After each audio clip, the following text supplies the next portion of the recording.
अहिल्यानगर महानगरपालिका शहराचा सर्वात उच्चभ्रू मानला जाणारा चाविडी भाग, कोट्यवधी रुपयांचे बंगले, आलिशान अपार्टमेंट्स, पण वास्तव मात्र धक्कादायक आहे।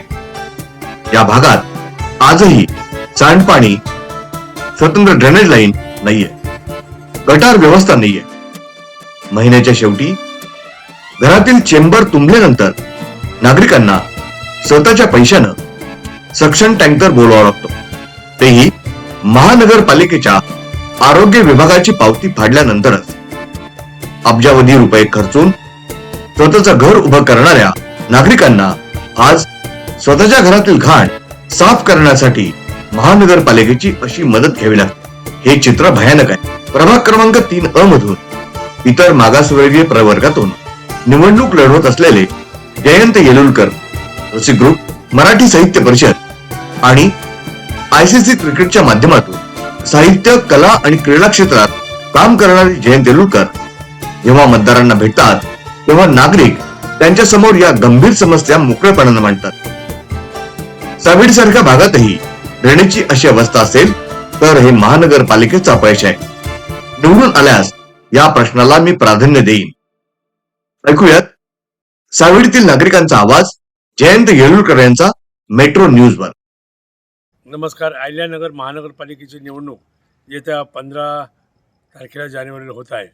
मी प्रभाग क्रमांक 3 मधून OBC उमेदवार म्हणजे नागरिकांचा मागासवर्ग या गटामध्ये आहे।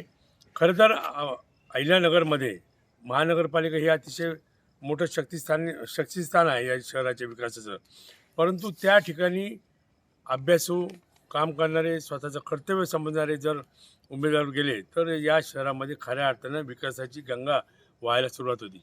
आता मी तुम्हाला सांगू का की हा उपनगरचा जो भाग आहे हा खऱ्या अर्थानं एक अतिशय विकसनशील आहे आणि नगरचा हा चेहरा आहे खऱ्या अर्थानं हा साविडीचा आमचं उपनगर।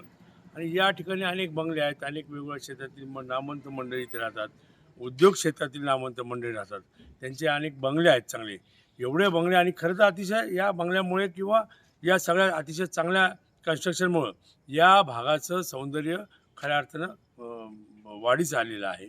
आणि या इथलं सुशोभीकरण पण सुद्धा चांगल्या पद्धतीने या लोकांनी खाजगी पद्धतीने केलं।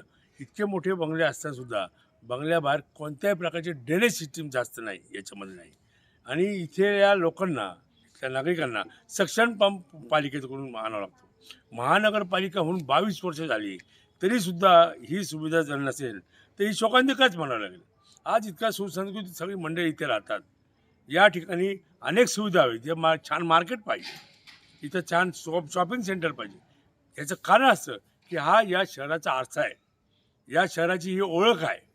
आणि इथे सुसंस्कृत मंडळी असल्यामुळे खरं तर या सांस्कृतिक क्षेत्रामध्ये अतिशय प्रेम करणारे मंडळी असल्यामुळे इथे नाट्यसंकुलचं सुद्धा महापालिका असूनही नाट्यसंकुल नाही। आज 22 वर्ष झाली या शहरामध्ये, या उपनगरामध्ये नाट्यसंकुलाचं काम चालू आहे, तेही अर्धवट आहे। खरं तर ही आमच्या म्हणजे मान खाली घालावी या नगरकरांनी, अशी ही शोकांतिका म्हणावं लागेल। त्यापेक्षा मान सौप्रेम करणं गड्या। एखादा व्यक्ती जर चांगलं काम करत असेल ना, त्याच्या पाठीमागे उभं राहिलं पाहिजे। आपण हा व्यक्ती चांगला आहे ना, तो व्यक्ती तर समाजासाठी काम करतो ना। बघा, ज्याचा देह समाजासाठी कामाला आला ना, तो मेल्यानंतर जिवंत राहिला गड्या।